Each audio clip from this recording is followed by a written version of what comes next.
This is Wavelength 3 by Elgato. It gives you full control over all the audio on your computer, and now it's completely free.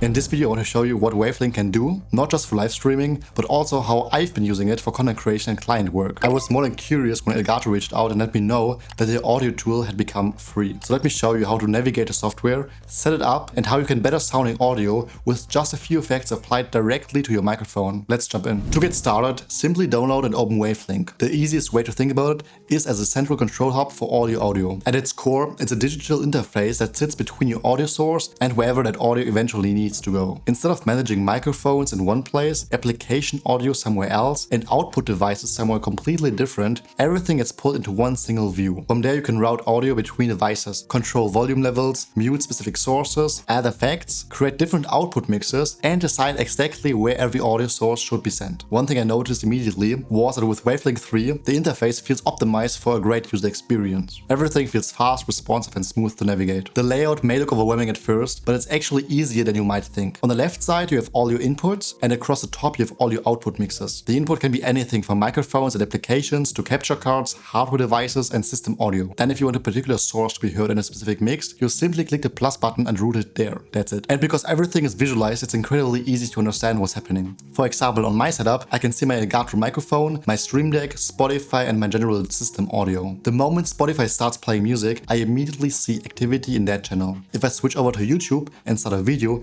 I can instantly see where that audio appears as well. But that makes troubleshooting dramatically easier when you're encountering a problem or wondering where sound is coming from. Once you understand the inputs, the next thing to understand is the output mixes. Output mixes determine where audio goes and who hears what. How you set them up depends heavily on your use case. In my setup, I primarily use the 3 default mixes. Personal mix is exactly what it sounds like. It's for my own listening experience. Whatever goes there is what I hear through my own headphones or speakers. Stream mix is what the audience would hear during a live stream or recording. And this is where things start getting really useful, because the audience doesn't necessarily need to hear the same thing that I hear. And also your audience doesn't have to be a live stream audience. You can also use that output source for client meetings or your own content recordings if you want more than just your voice to be heard. For example, you would also want to include system audio. Maybe I want to play music louder for viewers while keeping it quieter for myself. Maybe I want certain applications included in the stream that I don't personally need to hear very much. In theory, I could give a presentation while listening to Spotify without anyone else hearing it. I mean, I'm not sure if that's a smart idea, but hey, you do you. Wavelength makes this kind of separation incredibly easy, because each mix can be customized independently. Then there's chat mix, which is especially useful for Discord and voice calls. In the end, it doesn't really matter how these columns are labeled. The default labeling has streaming in mind, but you can also remove columns, add new ones, and rename them whatever you want. In this case, the idea behind chat mix is to have a separate audio output for friends on Discord or TeamSpeak, for example, because maybe your friends don't need to hear certain game sounds. And what's cool is that Elgato Wavelength doesn't require any Elgato microphones. It works with virtually any audio input device, but if you do own an Elgato mic, you unlock even more features. I will show how you can adjust your microphones in a second. But first let me show you how you can set it up for the most commonly used apps. Most people probably use OBS for recording and Discord for chatting with friends. So if you're using OBS for recording or streaming, you simply open the audio setting and select the appropriate Wavelength mix as your audio source. In most cases, Streamix is going to be the obvious choice, because it's the version of the audio you've prepared specifically for your audience. Discord works almost exactly the same way. You open voice and video settings, choose your preferred Wavelength mix as the microphone source, and you're done. But Wavelength goes even further, because it's not just an audio control center. It's also a digital audio processor. That means you're not limited to simply deciding where the audio goes. You can actually improve and shape the audio before it ever reaches its destination, whether that's OBS, Discord, a client meeting, a screen recording, or a live stream. You can optimize the sound before anyone else hears it. And for me, that's one of the biggest advantages of the software. It's why Wavelength doesn't just shine for live streaming. It can also help you to sound more professional during client meetings, or reduce the amount of post-production audio work required when creating screen recording tutorials. You can make the audio sound polished while you're recording. To access all of this, simply click on your microphone or audio device and navigate to the effects section. Depending on the hardware you're using, you may already see some effects available by default, but you can also expand that functionality by adding additional effects yourself. The easiest way to do that is through the marketplace. Wavelength has direct access to Elgato's marketplace, and once you open it, you will find a surprisingly large collection of tools. There are free plugins, paid plugins, presets, voice effects,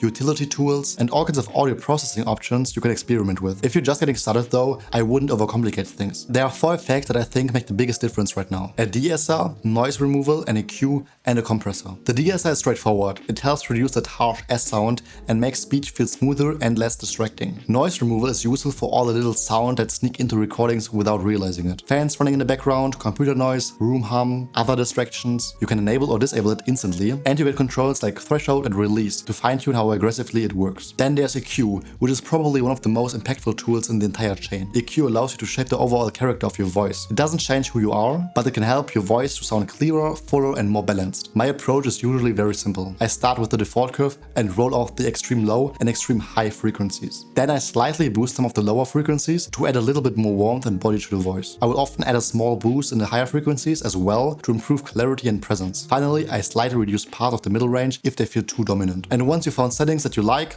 save them. Create a preset, give it a name, and keep it for future use. The next effect I recommend is compression. Compression is one of those tools that work mostly behind the scene. You don't always notice it immediately, but you definitely notice it when it's missing. What it essentially does is balance out volume variations in your voice. The result is a tone of voice that feels more controlled, more consistent, and generally more professional. Combined with EQ and noise removal, it creates a surprisingly complete audio processing chain. Any compatible VST effects installed on your system can potentially appear inside Wavelink as well. So essentially you can master your audio before you even start recording. But keep the trade-off in mind. Once those effects are applied and recorded, they are baked into the audio. But once you dial everything incorrectly, it can save an enormous amount of time. So after spending time using Wavelink 3, I think that just for the fact that it's completely free and lets you control all your audio from one place makes this a no-brainer. Or at least it's something you should definitely try out. So if you're interested in trying it out yourself, you can find the link in the description. I would also love to hear what other use cases you can think of beyond streaming. As always, thank you so much for watching, and I will catch you in the next one.